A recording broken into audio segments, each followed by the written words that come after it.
Yes, amakuru yo ni menshi cyane akomeje kugenda avugwa ndetse yanditswe mu bitangazamakuru bitandukanye yaba mu Rwanda no mu karere k'ibiyaga bigari. Reka dore muri Repubulika ya Demokarasi ya Kongo, rimwe mu nkuru zibabaje cyane aho bivuga ko abantu hafi 200 bapfiriye mu mpanuka ebyiri z'ubwato. Abantu hafi 200 bapfuye naho abandi babarirwa muri za mirongo baracyaburiwe irengero nyuma y'impanuka ebyiri zitandukanye z'ubwato mu majyaruguru ashyira uburengerazuba bwa Repubulika ya Demokarasi ya Kongo. Umuryango utari uwa leta, societe civile wo muri ako gace washinje leta kuba nyirabayazana wabyo ndetse uvuga ko umubare w'abapfuye ari munini cyane kuruta uwo nguwo. Ntacyo leta ya RDC yahise itangaza ku mugaragaro. Amatsinda y'abakora ubutabazi aracyarimo gushakisha ababura ibirengero nyuma y'izo mpanuka zapfiriyemo abantu mu ntara ya Equateur. Muri iki cyumweru abantu hafi 150 baracyabura ibirengero nyuma y'uko inkongi y'umuriro yadutse mu bwato mu ijoro ryo kwa kane bwahise rero bubirinduka mu ruzi rwa Kongo. Kuwa gatatu indi mpanuka y'ubwato yishe abagenzi barenga 80 biganjemo abanyeshuri. Amakuru yo mu bitangazamakuru avuga ko ubwo bwato bwari butwaye abagenzi benshi cyane. Amato amaze igihe arushaho kurohama muri Repubulika ya Demokarasi ya Kongo mu gihe gutwara abantu n'ibintu mu nzira y'uruzi ari uburyo bw'ingenzi bwo gukora ingendo hagati y'ibyaro binyuranye byo mu duce tw'amashyamba y'inzitane. Ubwo buryo bunagenzurwa nabi ndetse ntiburimo umutekano ukomeye cyane muri iki gihugu cya Repubulika ya Demokarasi ya Kongo. Reka rero tuvuge ngo Imana ihe iruhuko ridashira ababuriye ubuzima muri izi mpanuka zombi. Muri Leta Zunze Ubumwe za Amerika, Trump avuga ko yiteguye guhana Uburusiya niba ibihugu bya NATO biretse kugura ibitoro byabwo. Perezida wa Amerika Donald Trump yavuze ko yiteguye gufatira Uburusiya ibihano bikaze cyane ko ari gusa igihe rero igihe ibihugu by'umuryango wo gutabarana w'Uburayi na Amerika OTAN cyangwa se NATO byaba byubahirije ibintu bimwe birimo kureka kugura ibitoro by'Uburusiya. Mu butumwa yatangaje ku rubuga nkoranyambaga rwe rwa Truth Social yavuze ko yiteguye gufata Uburusiya ibihano bikomeye igihe ibihugu byo muri OTAN bizaba byemeye ndetse byatangiye kandi kubikora nabyo. Trump yakomeje gukangisha gufatira Uburusiya ingamba zikaze cyane ariko kugeza ubu yananiwe kugira ikintu na kimwe akora. Ubwo Uburusiya bwirengagizaga ibintu ntarengwa yagiye abushyiriraho bukanirengagiza inkeke yagiye abushyiraho zo kufatira ibihano. Yavuze ko kugura ibitoro by'Uburusiya bibabaje ndetse kandi yanatanze igitekerezo ko OTAN yashyiraho umusoro uri hagati ya 50% n'100% ibicuruzwa byinjira muri uwo muryango bivuye mu Bushinwa. Avuga ko ibyo byaca intege igenzura rikomeye cyane bufite ku Burusiya. Mu ibaruwa yise igenewe ibihugu byo muri OTAN, Trump yagize ati niteguye gutangira igihe muzaba mwiteguye namwe, ati gusa mumbwire ni ryari. Yongeye ko igurwa ry'ibitoro by'Uburusiya biguzwe na bimwe mu bihugu bya OTAN rirababaje, rica intege cyane uruhande rwanyu mu biganiro n'ubushobozi bwo guciririkanya ku Burusiya. Bwana Trump yanavuze ko ihagarikwa ryo kugura ingufu z'amashanyarazi z'Uburusiya hamwe n'imisoro nyinshi ku Bushinwa byazavanwaho nyuma y'intambara byafasha cyane mu kurangiza intambara.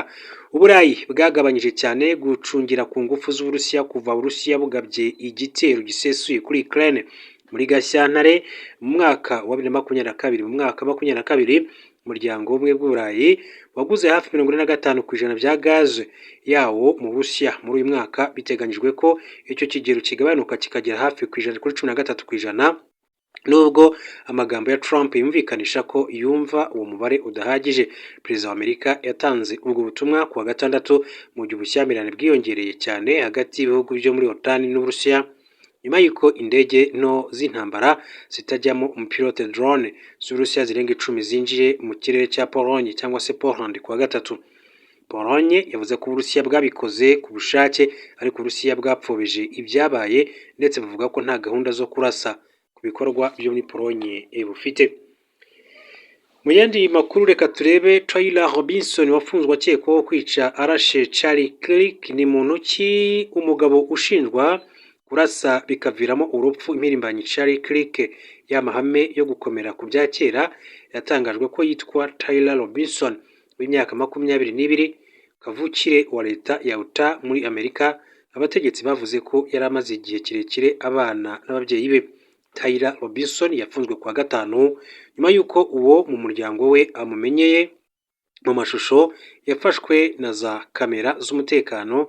Abakora iperereza bavuze ko iyo yabaye intambwe ikomeye cyane mu kurangiza guhiga umugabo wo ku rwego rw'igihugu. Uwo mu muryango we uko bigaragara yari se wa Tyler Robinson wamushishikarije kwishyikiriza abategetsi nk'uko byatangajwe n'igitangazamakuru CBC News gikorana na BBC muri Amerika ku makuru gikesha abantu babiri bakora mu nzego z'umutekano. Amakuru yo mu bitangazamakuru avuga ko se yahise abimenyesha inshuti y'uwo muryango nayo ibimenyesha ku biro bya polisi. Mu kiganiro n'abanyamakuru kuwa gatanu ubwo batangazaga itabwa muri yombi rye, abategetsi bo mu rwego rw'ubugenzacyaha bwa Amerika FBI banze kuvuga ku mateka ya Tyler Robinson, uruhande ahengamiyeho muri politike cyangwa se igishobora kuba cyaramuteye gukora ibyo akekwaho, bavuga ko iperereza rigikomeje.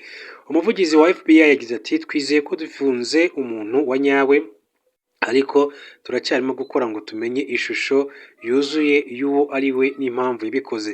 Guverineri wa leta ya Utah witwa Spencer Cox yavuze ko uwo mu muryango wabajijwe n'abakora iperereza yavuze ko mu myaka ya vuba ahangaha ishize Tyler Robinson yari yararushijeho gushishikarizwa n'ibya politike.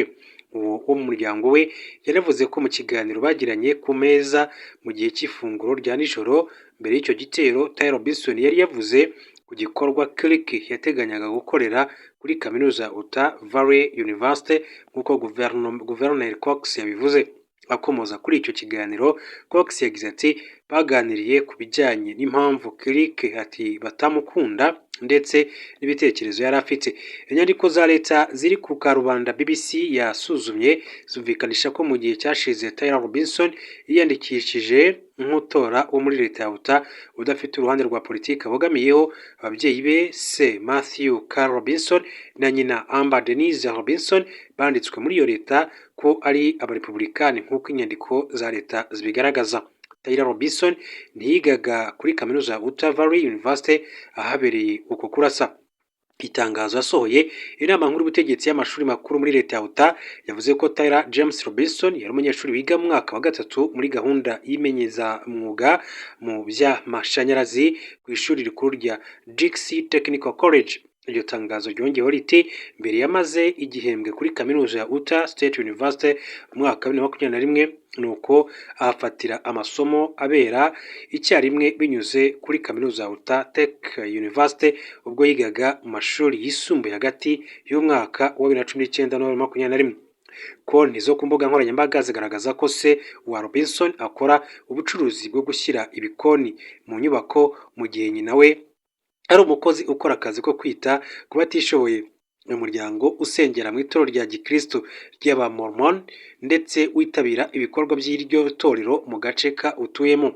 Abakora iperereza bavuga ko Tyler James Robinson yari yaracengewe n'imico yo ku mbuga za internet.